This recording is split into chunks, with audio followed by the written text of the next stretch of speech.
रामपुर गांव में सब लोग काम पर निकल चुके थे, लेकिन आर्यन अभी भी सपनों की दुनिया में खोया था। उसे लगता था कि मेहनत करना बेवकूफ़ी है और एक दिन किस्मत उसे रातों रात अमीर बना देगी। बेटा आर्यन, अरे अब तो उठ जा। देख, खेत में पानी देना है। तेरे पिता अकेले काम करते करते थक गए हैं। धत तेरे की माँ, बस थोड़ी देर और। वैसे भी इस मिट्टी वाली खेती में रखा ही क्या है, मुझे तो बस किसी बड़े चमत्कार का इंतजार है। आर्यन की माँ एक गहरी सांस लेकर दुखी होकर वहां से चली गई। आर्यन उठा और बिना हाथ मुंह धोए सीधा जंगल की ओर निकल गया। उसके मन में बस एक ही लालच था कि शायद आज उसे कहीं कोई गड़ा हुआ खजाना मिल जाए। जंगल के सन्नाटे को चीरते हुए आर्यन गुफा के करीब पहुंचा।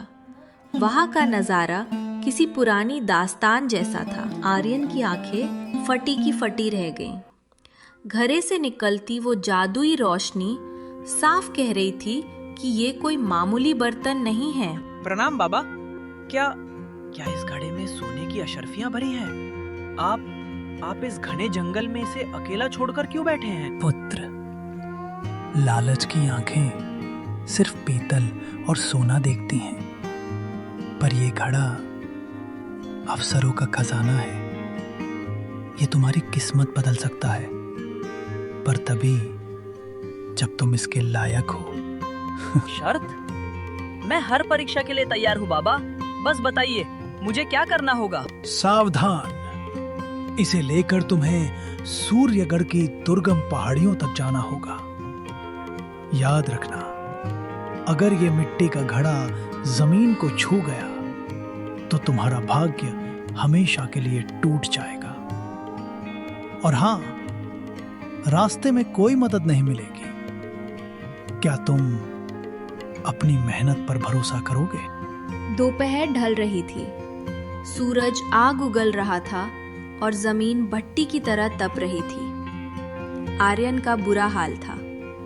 उसका गला प्यास से सूखकर कांटा हो गया था, पर घड़े की शर्त उसे याद थी। बेटा, ओ बेटा, थोड़ा पानी बचा लो मुझे।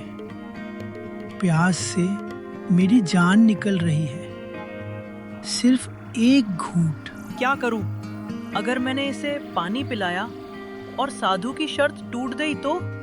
नहीं, मैं नहीं रुक सकता। मुझे अमीर बनना है। सूर्यगढ़ शहर अभी बहुत दूर है।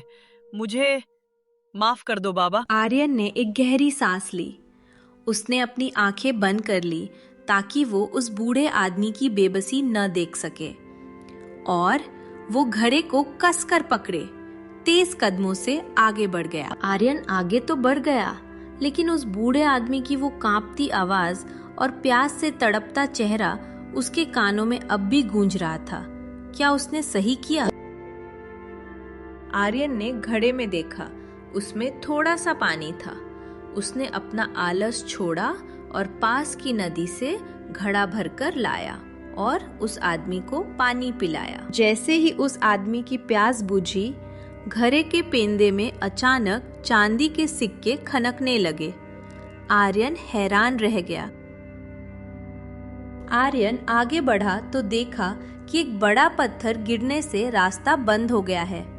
व्यापारी परेशान थे क्योंकि उनके फल धूप में खराब हो रहे थे। कोई हमारी मदद करो, अगर ये रास्ता नहीं खुला तो हम बर्बाद हो जाएंगे। आर्यन ने घड़ा एक तरफ रखा और अपनी पूरी ताकत लगाकर उस पत्थर को धकेलने लगा। उसे बहुत थकान हुई, हाथ छिल गए, लेकिन उसने हार नहीं मानी। जैसे ही पत्थर हटा, रास्ता साफ हो गया। व्यापारियों ने उसे दुआएं दी। जब आर्यन ने घड़ा उठाया तो वह सिक्कों के भार से और भारी हो गया था। रात होने को थी। आर्यन एक सराय में रुका। वहां कुछ चोरों की नजर उसके घड़े पर पड़ गई। उन्होंने आर्यन को लालच दिया। है लड़के, ये घड़ा हमें दे दे, हम तुझे इससे भी ज्यादा पैसे देंगे और तुझे शहर जाने की जरूरत नहीं पड़ेगी। नहीं, ये घड़ा एक अमानत है और मैंने साधु बाबा को वचन दिया है, मेहनत का फल ही मीठा होता है, चोरी का नहीं। आर्यन वहां से भाग निकला। उसने रात भर जागकर घड़े की रक्षा की। यह उसकी ईमानदारी की सबसे बड़ी परीक्षा थी। शहर बस करीब ही था। तभी आर्यन को एक पक्षी की कराह सुनाई दी। उसके पंख में तीर लगा था। आर्यन चाहता तो अनदेखा कर देता, क्योंकि उसे जल्दी पहुंचना था। बेचारा पक्षी, अगर मैंने इसे नहीं बचाया तो ये मर जाएगा। आर्यन ने बड़ी सावधानी से तीर निकाला और जड़ी बूटियां लगाकर पक्षी का घाव भरा। पक्षी ने अपनी आंखों से उसे धन्यवाद दिया और उड़ गया। तभी घड़े का वजन भारी हो जाता है और आर्यन आगे बढ़ जाता है।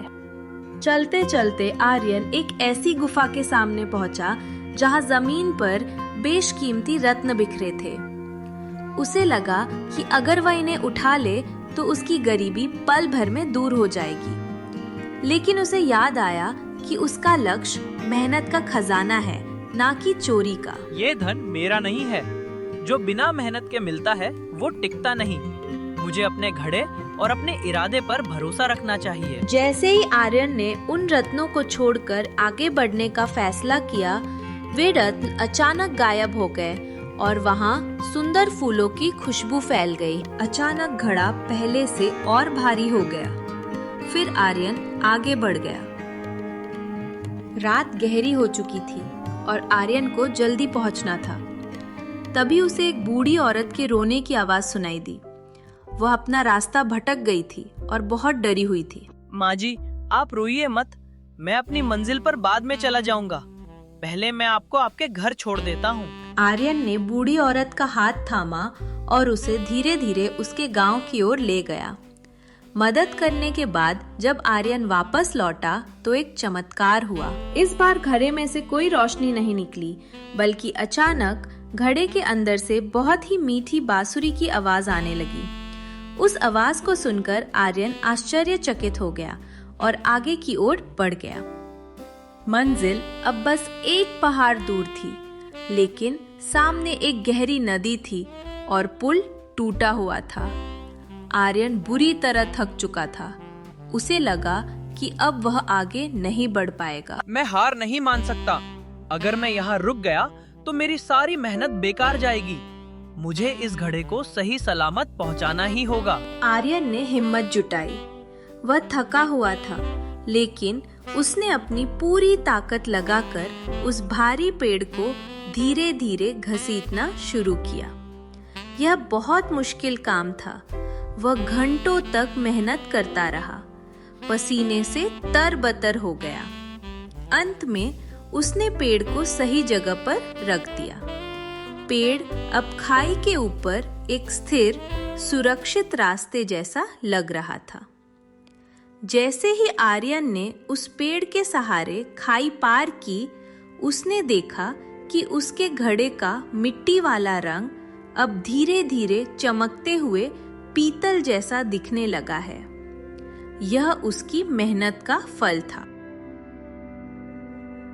मंजिल अब बस चंद कदमों की दूरी पर थी, लेकिन पहाड़ की आखिरी चढ़ाई सबसे कठिन थी। आर्यन के पैर कांप रहे थे और उसका पुराना मिट्टी का घड़ा अब उसे किसी भारी पत्थर जैसा लग रहा था। बस थोड़ा और, मैं हार नहीं मान सकता। गांव में मेरा सब इंतजार कर रहे होंगे। आर्यन आखिरकार अपनी मंजिल पर पहुंच गया। वह बुरी तरह थक चुका था। उसके कपड़े धूल से भरे थे और हाथ पैरों में छाले थे। उसने अपने साधारण मिट्टी के घड़े को देखा। मैंने कर दिखाया। भले ही यह घड़ा मिट्टी का है, पर इसे यहाँ तक लाने में जो मैंने मेहनत की है, वही मेरा असली खजाना है। जैसे ही आर्यन ने अपनी सफलता का एहसास किया, उसे लगा कि उसका घड़ा अब भारी नहीं, बल्कि पंख जैसा हल्का हो गया है। उसे समझ आ गया कि खजाना घड़े के अंदर नहीं, बल्कि उसके खुद के अंदर के साहस में था। बाबा, ये लीजिए आपका घड़ा। मैंने अपना वचन पूरा किया। बेटा, घड़े को खोलकर तो देखो। आर्यन ने घड़ा खोला तो वह खाली था। उसमें न सिक्के थे न सोना। ये कैसे हुआ? मैंने तो इतनी मेहनत की थी। ध्यान से देखो आर्यन, तुम्हारे हाथ अब मजबूत हो चुके हैं, तुम्हारा आलस खत्म हो गया है और तुमने रास्ते में जो लोगों की मदद की, उससे तुम्हें जो सम्मान मिला है वही असली खजाना है। ये सिक्के तो सिर्फ तुम्हारी परीक्षा के लिए थे। आर्यन अब पूरी तरह बदल चुका था। उसने समझ लिया कि जादुई घड़ा हमारे भीतर की इच्छा शक्ति है। उसने मेहनत की और एक दिन वह गांव का सबसे खुशहाल इंसान बना। तो दोस्तों, आदित्य's टू नर्स की इस कहानी से हमें यह सीख मिलती है कि भाग्य के भरोसे बैठने से अच्छा है कि हम कर्म करें। अगर आपको आर्यन की यह कहानी पसंद आई तो कमेंट में जय हिंद लिखें और चैनल को सब्सक्राइब करना ना भूलें।